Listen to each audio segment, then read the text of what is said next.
할렐루야. 오늘 저희들 요한복음 11장 17절에서 27절의 말씀으로 요한복음 강의 44번째 시간 이것을 내가 믿느냐라는 제목으로 함께 은혜를 나누겠습니다.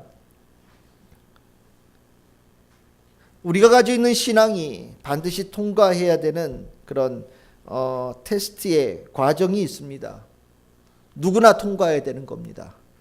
그것은 돈도 아니고 명예도 아닙니다. 우리가 가지고 있는 신앙의 마지막 테스트는 바로 죽음이라는 겁니다. 죽음 앞에서 모든 신앙은 시험을 받습니다. 또 우리에게 요구가 되어진 신앙은 죽음을 이길 수 있는 믿음이 되어야 된다라고 주님께서는 우리에게 말씀하십니다. 주님이 없었더라면 아마 죽음이 이 세상에 가장 강력한 힘을 가지고 있는 존재일 겁니다. 태어난 모든 것은 다 죽습니다. 어떤 것도 죽음을 피해갈 수 없기 때문에 죽음이 궁극적인 승리자인 것처럼 보입니다. 그래서 그런지 몰라도 많은 이야기나 소설이나 영화에 보면 생명을 따르는 이들보다 죽음과 악을 따르는 이들이 훨씬 더 큰 규모로 나타납니다. 왜 그런 일이 벌어지느냐? 죽음이 강해 보이기 때문입니다. 죽음이 힘이 있고 죽음 앞에 그 어떤 것도 설 수 없다고 보이기 때문입니다. 그래서 동서고금을 막론하고 자기가 좀 힘이 있다고 생각되어지는 사람들은 늘 언제나 죽음을 이기고자 한 번씩 도전을 다 해봤습니다. 중국의 신화에는 이 영원한 생명에 관한 부분을 보통 신들의 영역 속에 집어넣죠. 뭘 먹으면 영원한 생명을 얻는다고 중국의 신화에는 있습니다. 동쪽에는 산이 있고, 서쪽에는 산이 있고 동쪽에는 섬이 있는데 서쪽에 가면 곤륜산이라는 곳이 있고 곤륜산이라는 곳에는 도화원이라고 하는 복숭아밭이 있는데 그 복숭아밭에 3,000년에 한 번 꽃이 피고 3,000년에 한 번 열매가 맺는 그 복숭아 따먹으면 굉장히 오래 산다고 그러죠. 그 복숭아를 몇 개 따먹은 사람의 이름이 있는데 그 사람이 동방삭이라고 하는 사람입니다. 그래서 여러분들 옛날에 구봉서 장로님 그 자식 이름 길게 지어준 거 기억하십니까? 뭐 김수환 뭐 이래 나오는 거 있지 않습니까? 거북이와 두루미 삼천갑자 동방삭. 예. 삼천갑자 3,000년 살았다라는 동방삭입니다. 거기에 이 동방삭이라는 사람이 그 곤륜산에 있는 그 복숭아 따먹어서 몰래 훔쳐먹어서 오래 살았답니다. 서쪽은 곤륜산이 있고 동쪽으로 가면 삼신산이 있습니다. 삼신산은 세 개의 산이 아니라 섬입니다. 그 섬에는 중요한 약초가 하나 있지요. 뭔지 아시겠습니까? 불로초입니다. 이 불로초를 먹겠다고 진시황이 불로초를 구하러 사람을 보내지요. 서불이라고 하는 사람입니다.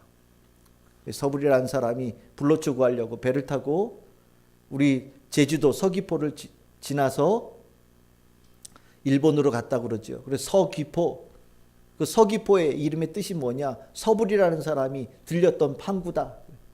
서귀포입니다. 뭐 진짜인지 가짜인지 알 수는 없지요. 세 개의 산 이름은 그냥 알아두십시오.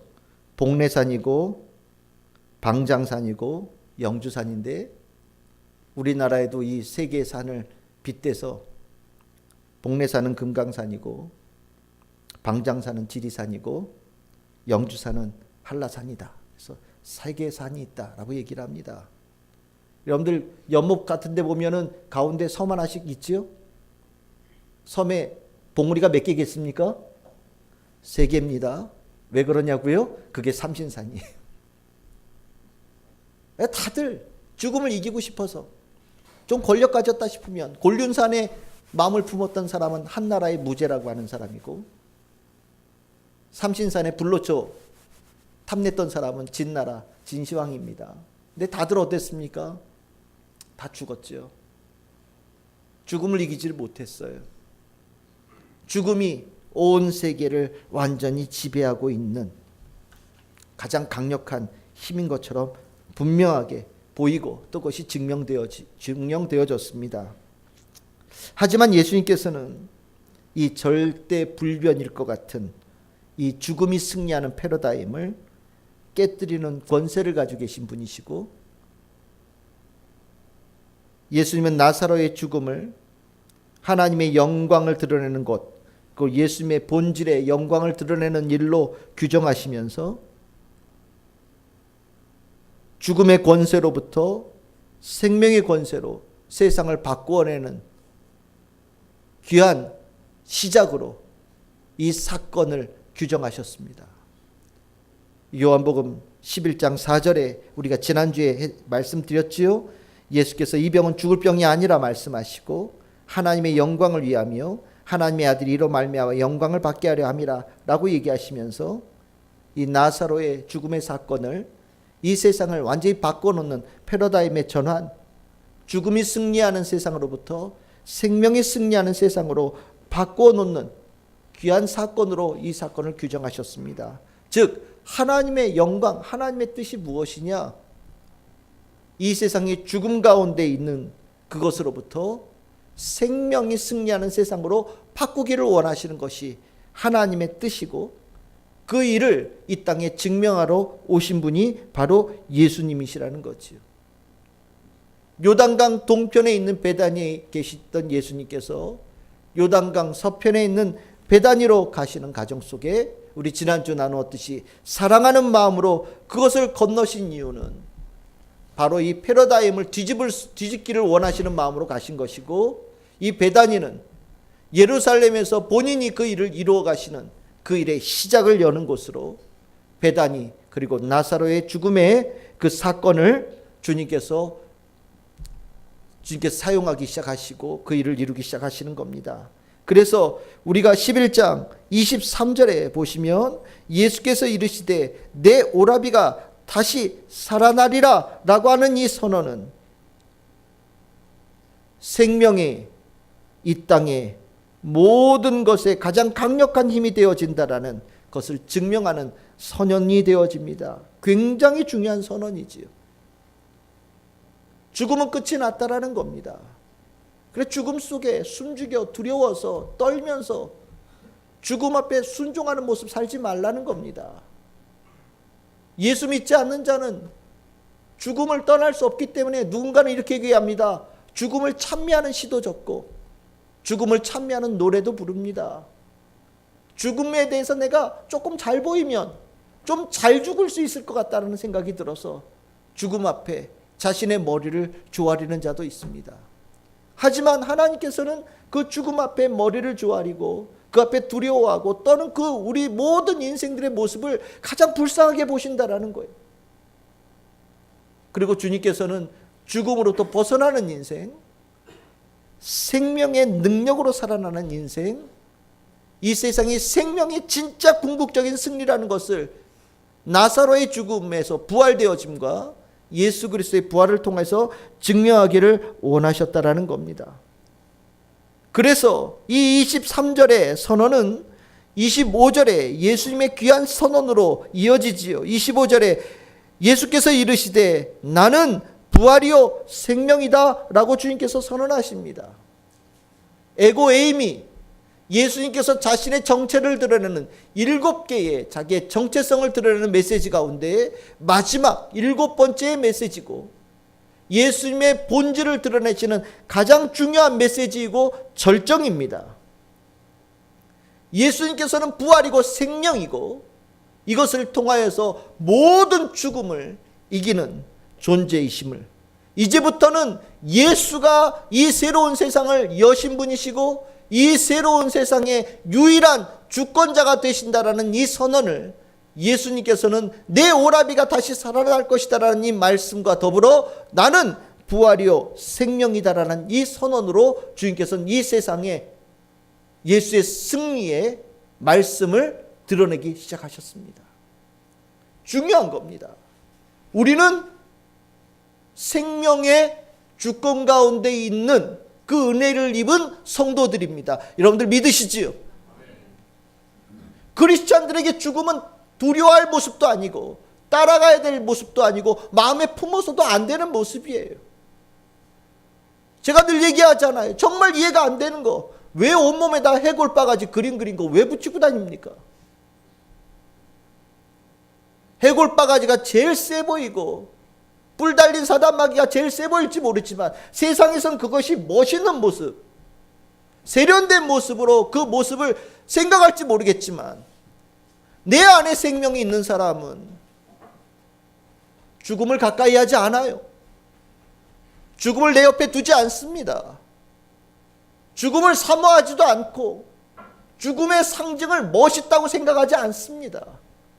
크리스찬들은 살아나는 거, 빛 대신 예수, 소금 대신 예수, 생명 되시는 예수. 우리에게는 빛이 중요하고 우리에게는 생명이 중요하고 우리에게는 그럼으로 인하여서 살아나는 소망이 중요한 겁니다. 크리스찬에게 죽음은 예수가 이미 정복하신 대상이에요. 여러분들 가운데 혹시 예수가 분명 예수님께서 나는 부활이요 생명이고 내가 너희들에게 이 귀한 새로운 세계를 열어주었다라고 분명히 선언하셨음에도 불구하고 여러분들이 무분별하게 죽음의 문화와 죽음의 상징들을 여러분들의 몸에 붙이고 여러분들이 그것을 사모하는 경우들이 있다면 여러분들 분명하게 그것을 신앙의 눈으로 영적인 눈으로 거부하고 쫓아낼 수 있는 모습이 신앙의 결단이 여러분들 가운데 있어야 됩니다. 여러분들이 죽음을 사모하고 죽음을 붙어 있을 때 사단마귀는 여러분들의 삶에 들어와요. 해골바가지 그리고 해골바가지 붙이고 여러분들이 그 이상한 거 막 온 얼굴에다가 이상한 모습 하고 다니는 그런 모습들, 어른들이 그랬죠. 무슨 귀신 닮았다 예? 희한한 모습으로 다니는 젊은이들 얼마나 많은지 몰라요. 근데 그 모습은 죽음에게 먹힌 모습입니다. 이미 죽음에게 진 모습이고 예수 부활과 생명이 그 안에 존재하지 않는 모습입니다. 그래서 우리는 생명, 이 생명에 지배받는 삶으로 살아가는 축복을 얻었어요. 그런데 잘 생각해 보면 우리는 예수께서 그렇게 부활이고 생명이고 우리에게 그 새로운 세계, 생명이 승리하는 세계를 열어주셨음에도 불구하고 막상 내 삶을 돌아보면 그렇게 생명이 지배하는 것 같이 안 보이는, 오히려 실패와 좌절과 죽음이 더 강하게 들어오는 것처럼, 더 내 삶에 강한 힘을 발휘하는 것처럼 느껴지는 성도들 혹시 없으십니까? 예수는 분명히 예수님은 선언하셨지만 그 선언이 내 삶에 들어오지 않는 성도들이 있어요. 예수 부활, 예수 생명이 내 삶에 역사하지 않는 성도들이 있어요. 왜 이런 일이 일어나느냐? 바로 예수님의 부활과 생명에 짝이 있는데 그 짝이 없어서 그래요. 그 짝이 무엇이냐? 바로 믿음입니다. 예수님은 나는 부활이고 생명이다라고 선언하셨어요. 그 선언하신 것은 온 우주에 퍼진 선언입니다. 근데 그 선언이 내 삶의 안으로 들어오기 위해서 내가 그 선언하신 것을 받아들이는 과정이 필요한데 그 과정을 성경에서 뭐라고 표현하느냐? 믿음이라고 표현한다라는 거예요. 즉 우리가 예수 부활, 예수 생명이 이루어 놓으신 죽음이 더 이상 지배하지 못하는 생명이 승리하는 삶이 우리에게 허락되어졌음에도 불구하고 우리들의 삶에 여전히 힘들고 어렵고 실패의 마음이 늘 있고 늘 넘어질까봐 두려워하고 죽을까봐 두려워하고 실패할까 두려워하는 마음들이 내 안에 지배하고 있는 이유는 내가 그 예수 그리스도의 선언을 받을 만한 믿음을 갖지 못했기 때문입니다. 오늘 이 예수님의 귀한 선언에 오늘 읽었던 본문에 보면 하나의 귀한 인물이 등장을 하지요. 그 이름이 누굽니까?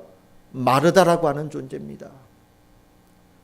우리는 이 예수님의 이 이야기들, 많은 이야기들 가운데 마르다, 마리아 비교하는 이야기가 머릿속에 있어서 마리아 그러면 어떤 느낌이 있습니까? 에이, 그치요? 에이, 마르다 별로야. 마리아는 이건데 마르다 별로야 라고 생각을 하는데 그렇지 않아요. 마르다는 굉장히 중요한 사람이었어요. 무엇에 중요하냐? 예수 그리스도께서 나는 부활이요 생명이다 라는 이 선언을 제대로 바르게 받아들인 굉장히 중요한 모델인 사람입니다. 즉 마르다는 요한복음 11장에 어떤 모습으로 등장을 하느냐? 제대로 되어진 믿음을 가진 소유자로 등장한다라는 거예요. 그래서 마르다의 믿음, 이 요한복음 11장에 나와 있는 마르다의 믿음은 우리가 눈여겨봐야 돼요. 마르다는요, 20절에 보시면 예수님께서 오신다라는 소식을 듣고 얼른 나가서 맞이합니다. 그런데 그녀는 이 마음속에 상처를 가지고 있어요. 우리가 다 알고 있는 거예요. 예수님이 오신다라고 얘기를 했을 때 이미 죽음의 진 경험을 가지고 있어요. 자기 오라비가 죽었거든요. 뭐 이게 나사로가 오빠냐 동생이냐에 대해서 논란이 있는데 동기간이라고 표현되어진 단어라서 잘 몰라요. 그런데 죽었으니까 오빠이지 않을까라고 생각을 해서 보통 오라비라고 얘기를 하는데 그냥 오라비라고 표현합시다. 형제가 죽었어요. 이미 죽음이 승리한 것을 경험한 거예요. 죽음이 생명을 완전히 앗아가는 것을 경험한 거예요. 그 가운데서 이 마르다는 예수를 맞이하러 가는 그 가운데 이 마음속에 불편함이 있었어요. 겉으로 보기에는 괜찮은 것처럼 표현할지 몰라도 이 안에는 예수 그리스도를 완전히 받아들일 만한 진짜 믿음을 소유하지 못했습니다. 그래서 21절에 뭐라고 얘기합니까? 예수님께서 여기 계셨더라면 내 오라버니가 죽지 아니하였겠나이다. 예수님이 여기 계셨으면 우리 오라버니가 죽지 않았을 텐데 예수님께서 여기 계시지 않아서 우리 오라버니가 죽었어요. 후회도 있고 회한도 있고 마음에 짠한 부분이 있는 거죠. 뭐가 남은 거예요. 예수님에 대한 약간의 원망도 가지고 있어요. 실은 우리가 경험하는 것들이에요. 우리들의 삶에 예수가 승리하고 성령이 승리하고 말씀이 승리하고 그래서 모든 걸 승리하면 얼마나 좋아요. 근데 때에 따라서는 여러분들의 삶에 실패 없습니까? 여러분들의 삶에 좌절 없습니까? 우리들의 삶에 예수가 100% 승리하지 않아요. 때로 우리가 병도 들고요. 때로는 하는 일이 잘 안 되기도 하고요. 때로는 자녀들이 진학이 잘 안 될 때도 있어요. 남들보다 진급이 느릴 때도 있고 성공의 길이 늦어질 때도 있어요. 늘 언제나 우리들의 삶 속에서 실패를 경험할 때가 있어요. 하지만 예수님을 사랑해요. 그래서 어떻습니까? 겉으로는 괜찮아요. 뭐 다 지나간 일인데 라고 얘기를 하지만 이 마음속에는 약간의 회한도 있고 뜨거운 마음도 좀 사라지고 에이 계셨더라면 좋았는데 뭐 이제 다 끝난 걸 뭐 어떡하겠어. 예수님 그냥 옆에 계시는 것만으로도 와주셔서 감사해요. 그냥 그 정도로 고마워요. 됐어요. 이 정도의 마음을 가질 때가 있어요. 우리가 신앙생활하면서 실은 이 정도로 우리들의 삶과 예수의 말씀 하나의 말씀을 이렇게 대조했을 때 하나의 말씀은 이런데 내 삶은 좀 다른 데로 갈 때 우리 내 안에서 나름대로 합리적으로 해석을 합니다. 에이 괜찮아. 뭐 이 정도면 됐어. 마르다는 우리가 가질 수 있는 그 마음을 그대로 대변해요. 아마 이 정도였다면 마르다는 예수의 부활, 예수의 생명 아마 이것을 받아들인 자가 되지 못했을 거예요. 근데 마르다는요 여기 본문에 달라요. 21절까지는 그러했는데 우리의 보통 사람들의 모습을 얘기해요. 근데 22절에 시작할 때 뭘로 시작해요? 그러나. 성경의 그러나가 중요한 겁니다. 그러나 마르다는요 우리가 똑같은 사람이라서 이 마음속에 상처를 가지고 있었지만 이것을 순식간에 뒤집어내는 능력을 가졌어요. 우리는 이 믿음으로 예수 그리스도의 부활과 생명을 온전히 받아들이는데 걸림돌이 될 만한 상황들을 가지고 있고 그것으로 인하여서 믿음이 제대로 되지 못하여서 내 삶의 생명의 역사가 일어나지 못하는 삶의 위기가 있어요. 그런데 마르다는 그 위기를 아주 멋지게 극복해냅니다. 그게 22절이에요.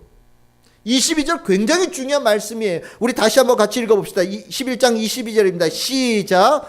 그러나 나는 이제라도 주께서 무엇이든지 하나님께 구하시는 것을 하나님이 주실 줄을 아나이다. 22절은요, 제가 볼 때에는 오늘 읽었던 본문 중에 가장 중요한 메시지예요. 가장 중요한 메시지예요. 마르다가 믿음의 사람으로 얘기되어질 수 있는 결정적인 이유가 바로 22절에 있어요. 즉, 이 모습에서 우리는 마르다가 그 다음에 고백되어지는 이야기로 연결되어집니다. 예수님께서 26절에 무릇 살아서 나를 믿는 자는 영원히 죽지 않으니 이것을 내가 믿느냐라고 예수님께서 말씀하실 때 27절에 마르다가 이렇게 고백을 하지요. 주여 그러하이다. 주님 맞습니다. 주는 그리스도시요 세상에 오시는 하나님의 아들이신 줄 내가 믿고 다시 살아날 줄 내가 믿습니다 라고 분명하게 고백해요. 이 고백이 될 수 있었던 이유가 22절에 있었기 때문이라는 겁니다. 이 마르다의 신앙의 고백이 얼마나 중요하냐, 요한복음 20장 31절을 봐야 됩니다. 요한복음 20장 31절을 보시면 요한복음을 다 쓴 다음에 요한복음을 쓴 목적에 대해서 요한이 썼어요. 내가 이 요한복음 이런 목적에서 썼다 라고 얘기하는데 우리 다 같이 한번 읽어보겠습니다. 시작. 오직 이것을 기록함은 너희로 예수께서 하나님의 아들 그리스도이심을 믿게 하려 함이요 또 너희로 믿고 그 이름을 힘입어 생명을 얻게 하려 함이니라. 아멘. 요한복음을 쓴 목적이 뭐냐? 예수가 하나님의 아들 그리스도이심을 믿게 하는 것, 그리고 이걸 믿어서 그 이름을 힘입어 생명을 얻게 하려는데 목적이 있다라고 얘기를 했잖아요. 그러면 이 목적을 제대로 이룬 사람이 누구냐? 바로 우리가 읽었던 요한복음 11장 25절에 나오는 26절, 27절, 22절에 나오는 마르다의 신앙 고백이 이거와 딱 맞아떨어지는 거예요. 요한복음에서 가장 제일 높은 수준의 신앙 고백을 원하는 그 모든 목적이 누구에게 이루어졌다고요? 마르다에게 이루어졌다라고 얘기하고 있는 겁니다. 그러니까 마르다의 신앙 고백은 요한복음에서 굉장히 중요한 거예요.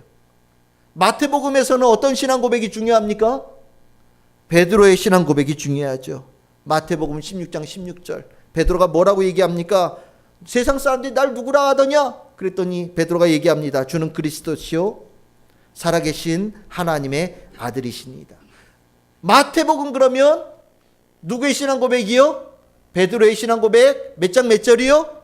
16장 16절. 그러면 요한복음의 최고 가는 신앙 고백은 누구요? 마르다요. 몇 장 몇 절이요? 요한복음 11장 27절.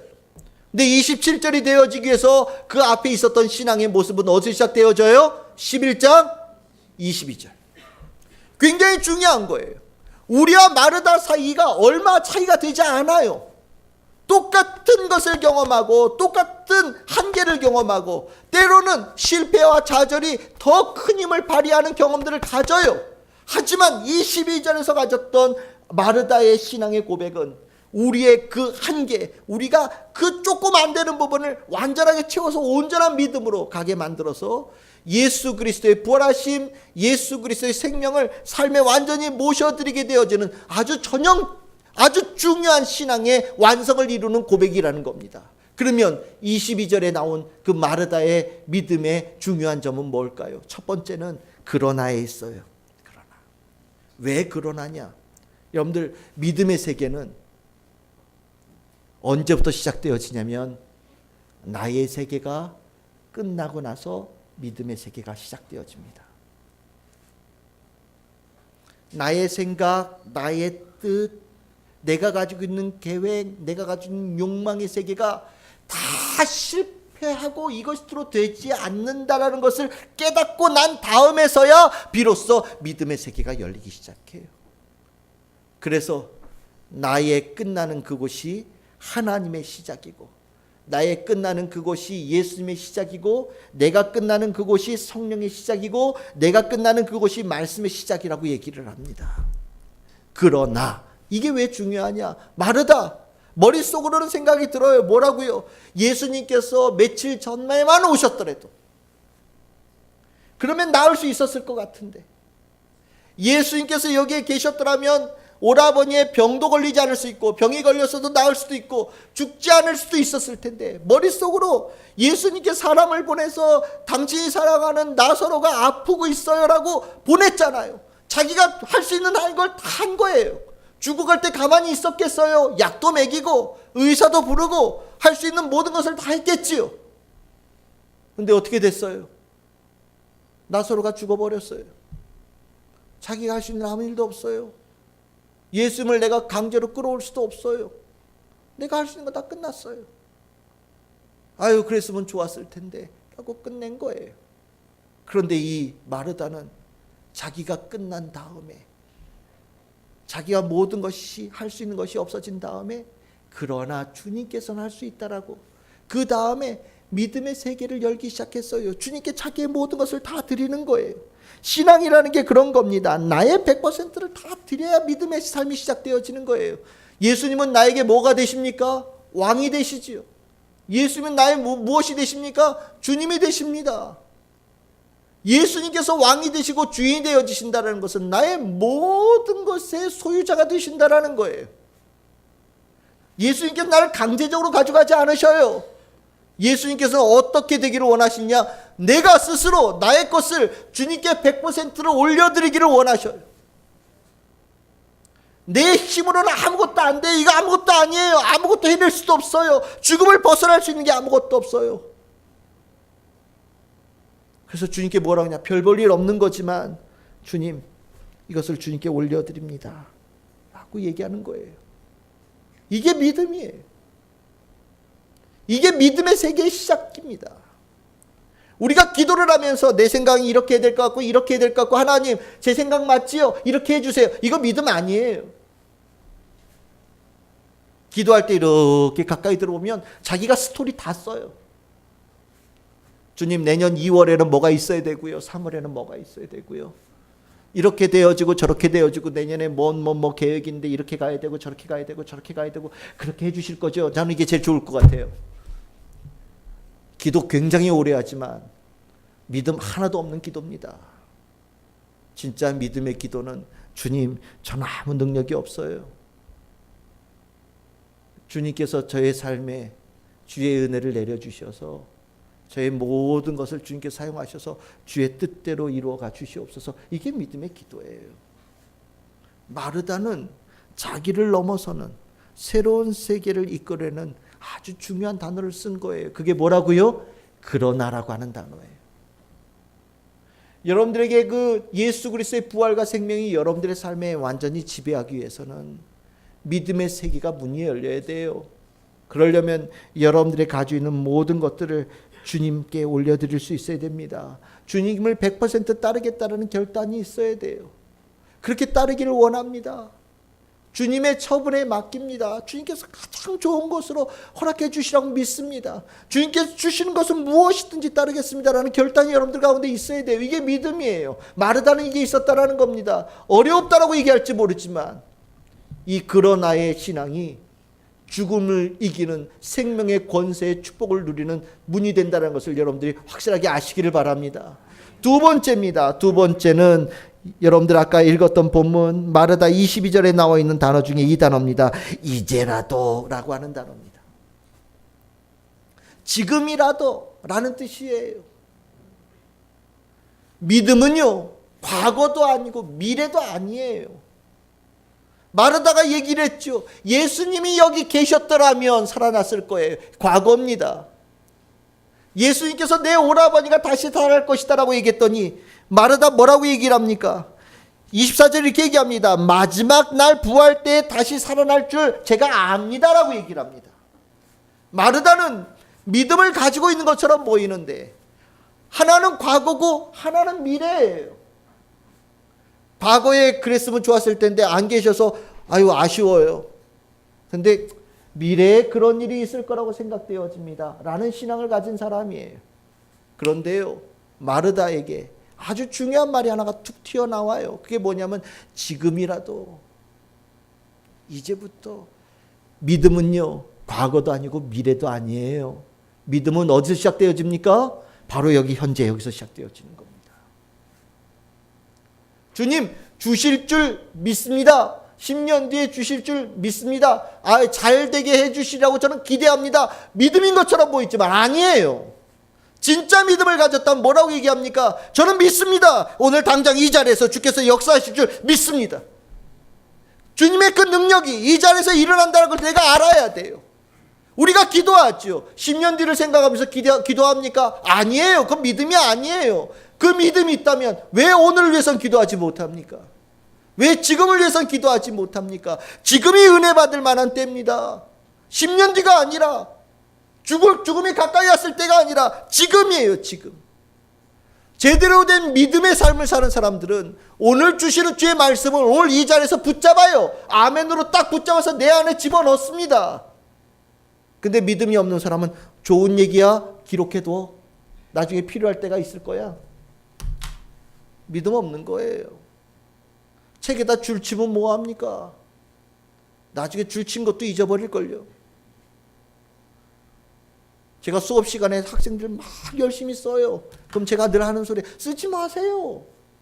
왜요? 집에 가서 안 보잖아요. 썼다고 기억하는 것도 아닌 것을 뭐 하려고 씁니까? 차라리 그 시간이 있으면 오늘 여러분들에게 들어오는 말씀이 있다면 그거 하나 딱 붙잡고 집에 가셔요. 그게 훨 낫습니다. 나머지는 책에 있어요. 집에 가서 책 보고 공부하시면 돼요. 괜히 쓰니라고. 중요한 오늘 내가 이 자리에서 들어야 될 말씀, 오늘 내가 깨달아야 될 것을 놓치지 않아야 됩니다라고 얘기를 해요. 왜냐하면 믿음은 현재이기 때문입니다. 오늘 우리에게 주신 말씀 10년 뒤에 쓰라고 주신 말씀 아니에요. 오늘 우리에게 주신 말씀은 언제 쓰라고 주신 말씀이에요? 지금 여기서 오늘. 마르다는 자기도 모르게 아주 놀라운 신앙의 전환을 이루어내요. 오늘 지금이라도 주님께서 역사하신다면 이곳에서 저는 여러분들의 신앙이 오늘 살아 역사하는 현재 신앙 되어지기를 소망합니다. 그게 역사예요. 그것이 힘이에요. 주의 말씀을 들은 순간이 성령께서 역사하시는 순간이고 주의 뜻이 있는 때입니다. 세 번째입니다. 세 번째는 구하시는 것. 주께서 무엇이든지 주님께 구하시는 것이 있다면 아버지께서 이루어 주신다라고 얘기를 합니다. 믿음이 뭐냐? 주님의 구하시는 것, 다른 말로 표현하면 주님께서 원하시는 것, 주님께서 기뻐하시는 것. 마르다는 모든 것을 열어놨어요. 뭐라고 해요? 주님께서 이 자리에 하고 싶은 것 다 하셔도 저는 그것이 무엇이든 간에 다 받아들이겠다는 이야기를 하는 거예요. 주님께서 기뻐하시는 그것을 내가 100% 받아들이겠다라는 거예요. 굉장히 중요한 메시지입니다. 주님께서 이끌어 가시는 그것을 내가 완전히 수용해서 간다라는 거. 갈라디아서 5장 16절에 보면 이런 얘기가 나와요. 내가 이르노니 너희는 성령을 따라 행하라. 그리하면 육체의 욕심을 이루지 아니하리라. 요즘에 우리가 쓰는 말로 표현한다면 뭐냐? 성령의 이끄심대로 사는 게 믿음이에요. 성령의 이끄심대로 살겠다고 결단하는 게 믿음이에요. 나의 것을 드리고 오늘 이 자리에 역사가 일어난다는 믿음, 그 다음에 주님께서 나에게 이끌어 가시는 데를 내가 따라가겠다라는 거예요. 주님께서 기뻐하시는 곳을 나아가겠다는 결단이 있어야 된다는 거예요. 여러분들 주님께서 기뻐하시는 곳이냐 아니냐는 몇 가지로 구분되어질 수 있는데 그곳에 있으면서 주의 은혜가 여러분들 가운데 훅 더 채워진다면 그 주께서 역사하시는 인도하시는 곳이에요. 근데 그곳에 있으면서 30분도 안 돼서 훅 꺼져서 주님 생각 전혀 안 나는 곳이라고 한다면 성령께서 기뻐하지 않으시는 곳입니다. 제가 아내랑 같이 커피숍을 갔는데 거의 자리가 다 찼어요. 몇 자리 안 비었는데 난 몇 번 자리 옮겼네요. 여기 갔더니 아주머니들 몇 분이 이렇게 애기들 데리고 가서 얘기를 하는 거예요. 남편 욕을 얼마나 심하게 하는지. 계속 남편 욕을 하는 거예요. 내 뒤통수에다 대고서. 한번 보고 싶은데 또 뒤돌아보면 째려본다고 뭐라 할까봐 앉았다가 일어났어요. 도저히 못 있겠어요. 그 앉아있는데 막 스트레스가 남의 집 부부싸움 했다는 게 들리니까 내가 왜 스트레스를 받는지 막 스트레스가 잔뜩 올라오는 거예요. 그래서 자리를 옮겨 딴 데로 갔어요. 여기도 애기 엄마가 둘이 앉아가지고 애기 둘 데리고 앉아가지고 이렇게 옆에 있더라고요. 나면서 뒤통수는 아니니까 웬걸 마주보고 이렇게 얘기를 하는데 또 남편 욕을 하는 거예요. 얼마나 스트레스가 받는지. 세상에 얘기할 게 그렇게 없어요. 만나가지고 남편 욕만 그렇게 신나게 그랬고 나니까 또 어떤 생각이 드냐면 남편들끼리 모이면 또 아내 욕도 겁나 하겠다 뭐 이런 생각도 들더라고요. 예? 아내는 아내들끼리 모여서 남편 욕하고 또 남편들은 남편끼리 모여서 아내 욕하고 또 애들은요 또 애들끼리 모여가지고 엄마 욕하고 아빠 욕하지 않을까? 모르겠어요. 나 그곳에 있으면서 아 이건 주님께서 원하시는 곳이 아니다라는 느낌을 받았어요.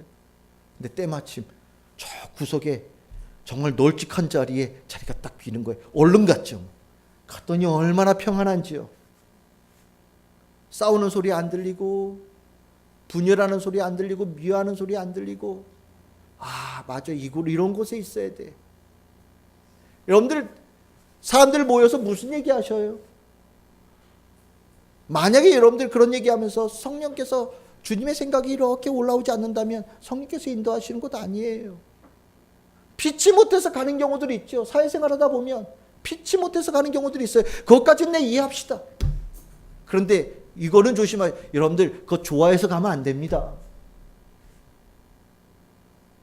자기가 좋아해서 가는 사람들이 있어요. 즐기는 거예요. 욕하는 자리 좋아하고 싸우는 자리 좋아하고 하나님 얘기 안 하는데도 그 자리가 너무 즐거운 거여서 피치 못해서 가는 게 아니라 즐겁게 가는 거예요. 그런 자리 없나 막 찾으면서 다니는 사람들이 있어요. 그러면 이렇게 얘기합시다. 믿음의 문이 열렸다가 도로 닫힐 수도 있어요. 그런데 있어 보십시오. 하나님 생각 나겠어요? 예수님 생각 나겠어요? 불가능입니다. 아무리 즐거운 자리라도 주께서 구하시는 것이 그 가운데 없어요. 믿음은 나의 한계에서 시작되어지고 주님께서 새로운 세계를 열어가시는 겁니다. 그거 지금 있는 거예요. 그거 성령께서 이끄시는 거예요. 이 삼박자가 마르다에게 제대로 맞아떨어졌어요. 그 믿음의 고백이 있어서 예수님께서 그에게 부활의 말씀, 생명의 말씀을 그에게 선포하기 시작했습니다. 예수님은 오늘 우리에게도 똑같이 선포하셔요. 나는 부활이고 생명이다. 너의 오라버니가 살아날 것이다. 너의 가정이 살아날 것이다. 너의 직장이 살아날 것이고 너의 인생이 다시 살아날 것이다. 죽어간 너희들의 모든 삶의 터가 살아날 것이다 라고 우리에게 선언해 주셔요. 그리고 주님께서 우리에게 믿습니다. 물으십니다. 뭐라고 물으시겠습니까? 내가 이것을 믿느냐? 내가 이것을 너가 믿느냐라고 물어보셔요. 그럴 때 우리는 마르다처럼 분명히 고백할 수 있어야 돼요. 뭐라고요? 내가 믿나이다. 내가 믿나이다. 내가 주님께서 주신 말씀을 받아들이는 믿음의 확실에 찬 목소리를 낼 수 있어야 됩니다. 그래야 예수 부활, 예수 생명이 여러분들의 삶에 역사할 수 있어요. 오늘 이 마르다의 이야기는 굉장히 중요한 이야기예요. 우리 예수님 말씀 너무 많이 알잖아요. 그런데 우리들의 삶에 예수의 권세가 완전히 지배하지 못하는 일들이 허다하게 일어나고 있는 이유는 다른 데 문제가 있는 게 아니에요. 믿음의 문제가 있는 겁니다. 믿음의 문제가 있으면 예수 부활, 예수 생명 아무리 알아도 아무 소용이 없어요. 여전히 죽음에 먹혀 있고 죽음의 지배 가운데 있고 죽음 앞에서 떨고 있고 죽음이 승리하는 삶의 터전밖에 되지 않습니다. 예수님은 우리에게 생명이 이기는 새로운 세계를 열어주셨어요. 이제부터는 생명이 이긴다. 죽음이 생명 앞에서 힘쓰지 못한다. 내가 완전히 이겼다. 완전히 이긴 세계를 내가 너희들에게 주기를 원한다. 믿음으로 바꿔라. 오늘 이 자리에 우리 참 즐거운 게 성도들 주님의 이 하시는 말씀을 믿음으로 받아서 여러분들의 삶의 모든 터전이 생명이 승리하는 그 놀라운 주의 축복의 세계가 열리기를 주의 이름으로 축원합니다. 기도하겠습니다.